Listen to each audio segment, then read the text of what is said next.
spring season last year, 4 games, 2-2 record. With everything that happened last spring, what were you able to take away from that maybe carries over into this fall? Yeah, the thing that we've been able to work on in the spring with those 4 games, it was obviously challenging because some of the games we had the 6 scheduled and 2 were canceled, 1 the week of, 1 the week in advance. So a lot of adapting, a lot of adjusting, but just to be able to get out there and compete for 4 games against CAA level opponents really will carry us into the fall preparation in a great way. We're able to put a lot of players on the field. We're able to evaluate our freshman class that showed up in the fall and had a great opportunity to see them through an evaluation phase a lot more, and got a lot of different guys, a lot of opportunity to get on the field and get that invaluable game experience. So we think that'll really help us moving forward as we prepare for this upcoming fall. Maybe the same type of question for Justin and Forrest. How tough was it for you guys going through all the unknown, not only through all the testing, but the unknown, whether you're going to play, not going to play, and how excited are you for maybe a more normal fall?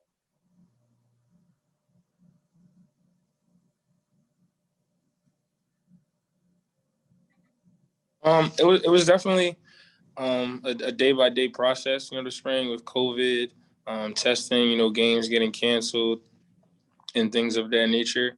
So I think we're definitely, looking forward to a little more normalcy in terms of, we just almost finishing up, summer lifting and conditioning. We working our way into fall camp.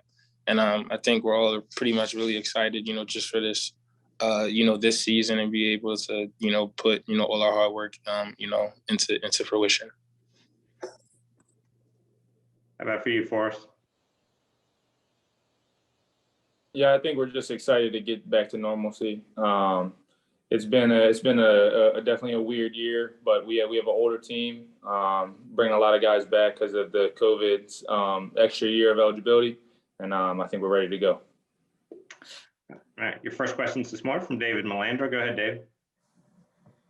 First up for Coach Ferrante, what can you take away from last season, and do you expect this season to have fans in the stadium?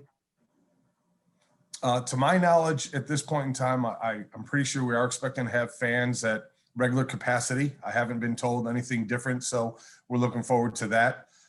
We happen to play Penn State in one of our non-league games, so that'll be above and beyond the normal fan base that we don't normally play in front of, so that'll be pretty cool.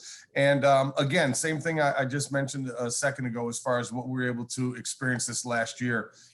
Our freshman class came in the fall. We were able to get on the field in the fall and go through, some practice activities and so on. So that was an extended evaluation for a lot of our guys. And then when we were able to line up and play those 4 games in the spring, we rolled a lot of guys through, and it really gave us a full speed game day look at what a lot of our younger players could do, as opposed to, your normal 15 spring practices with a couple inter squad scrimmages. So we have a lot better evaluation and a lot better knowledge of our returning team, minus the current incoming freshman class will be starting this fall 2021. So we're just looking forward to getting out there and competing, and looking forward to getting started with preseason practice. Team will report next Thursday, August 5th. So, we're just looking forward to getting back to that and having a normal preseason practice. Did any of the players during the season last year surprise you? Like, which players stood out the most?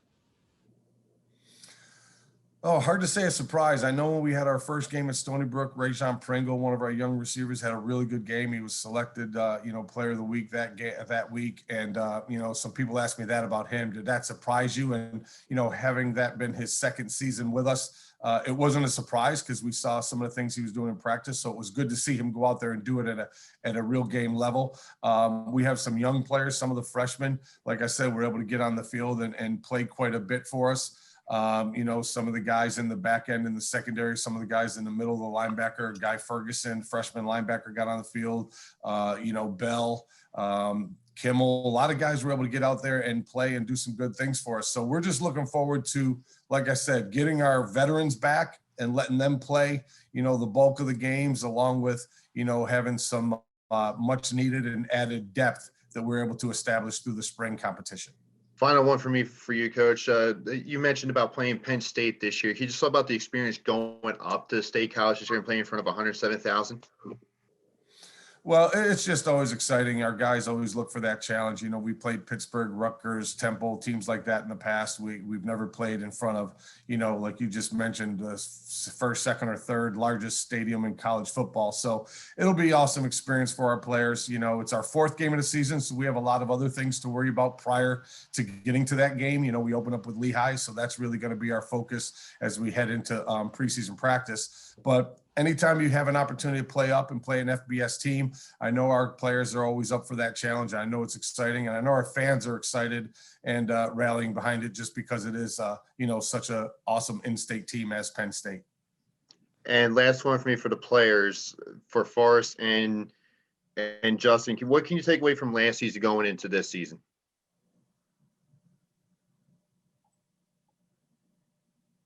I think we can take away a lot. I think that we like Coach Ferrante mentioned, we really got a lot of young players out there.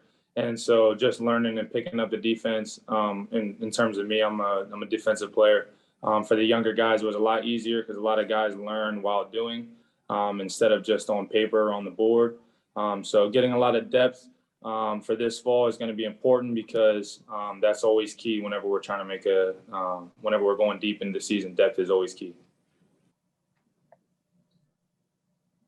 Similar to what Forrest said, I think we were able to get a lot of young guys in. We were able to get some experiences, which I think is good, you know, for our team. And I think I definitely, you know, think we definitely learned, you know, winning is hard. You know, winning football games is hard. It's not easy, especially, you know, in this league. You know, every team on any given week can win, no matter who you have on your team. So it really takes, you know, a 4-quarter, you know, 60-minute, you know, effort, and sometimes even more to win. And sometimes even when you put in your all, still don't win. So I think we just learned, you know, just to stick together, stay together, you know, just keep our heads down and work. All right. Your next question from David Teal. Go ahead, Dave. Mark, David Teal with the Richmond Times-Dispatch. If I read Villanova's institutional policy correctly, students are required to be vaccinated coming into the fall semester. Does that make your job easier? There are a few exceptions, I guess, medical or religious exceptions. So I think there are some players on our team, and then obviously within the faculty and the overall student body, that may be looking for one of those exception waivers or something. So, but I think it could make it easier if we have our full team, if we do get our full team vaccinated, which we're not quite at just yet, you know, and we have to test less and less guys could be contact traced and so on and so forth. That could make life a little easier on all of us. But I think there's so many things still up in the air. I think everyone's going to be dealing with different challenges depending on what state they're in and what university they're at. So, you know, it's something that we're going to just need to deal with and address as it presents itself. And hopefully we'll be like we were in the spring. Once we started our games, so our first game was March 6th. Our last game was April 17th. We tested twice a week in the spring semester, and, you know, we carry roughly, I think we had 85 guys on the team in the spring semester, where we're a little excess of 90 this fall. But anyway, testing twice a week. We first came back in January. I think we had a couple positives in January and early February, but once we started our season, we didn't have any positives. We had 0 positives on our team and 0 contact trace on our team from, you know, end of February all the way through the middle to end of April. So if we can do that again, then that'll make this fall obviously a better fall for us. So we'll see how we handle it all, but our team is not fully vaccinated yet. I don't know if we will get there, but the more guys we have vaccinated, then the less of some of those other protocols we'll have to deal with. So it'll make it a little easier to maneuver. Hey there. How you doing? Thank you. Come on in. I'm okay. Next question from Azar. Go ahead, Azar. Got Lib. Hey, Coach. What? Hello? Azar, I have you. I can hear you. Okay. Hey, Coach. I just had a question real quick. Everybody's based off the record from last season, but the season before you were 9-4. You were right behind you all in your 3rd place. You're no longer looked at as the team that Villanova is, just no disrespect to other schools. You're not just a team that's in the conference. You're looked at as one of the top performing teams. So coming into this season, how do you prepare your guys to be looked at as not just the hunter, but being as one of the hunted teams? Yeah, the way we approach every year, to be honest with you, Azar, regardless of the preseason rankings, we've been, first, second, and third before in the 30 plus years I've been here. And we've been 8th, 9th, 10th, and 11th before in the 34 years I've been here. So, we talk all the time about approaching each year the same way. We're always cautiously optimistic that we're going to present a good team and be a competitive team and go out there. And, as much as you look at the preseason all league selections and as much as you see the preseason rankings, and yes, we would like to be, up in the rankings, and we'd like to have a lot of players on the preseason all league selection team and so on and so forth. The bottom line is let's go out there, let's compete and see where we are at the end. So we always go in cautiously optimistic. We're appreciative of the respect that we've received from our opponent coaches and so on, the people that vote for these rankings and preseason honors. But the bottom line is none of that really matters. You got to go out there and put it on the field and play the games, and let's see where we are at the end of the 11-game regular season. And that's the way we approach it with our players. Our guys love the fact that if they're selected as a preseason candidate, that's great. And like I said before, though, let's hope their name still appears on the list at the end of the season. Thank you. Next question for Justin Forrest from Kyle Kensington. Go ahead, Kyle. Yeah, guys, in terms of transitioning from a spring season to the fall, what was most difficult about the summer, where you go from playing in April and May into, working out just a couple of months later? I would say probably the most difficult part is probably the mental side of it.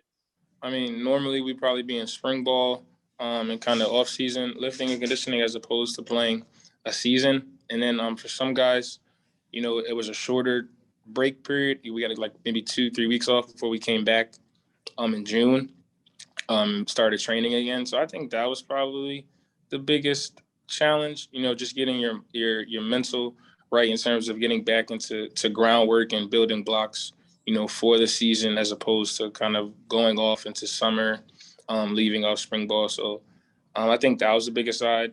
But I think it also helped in a way because, we got to play a season and ultimately use, that season kind of as a chip on our shoulder for, what we kind of had to do and work through this summer in preparation for the fall.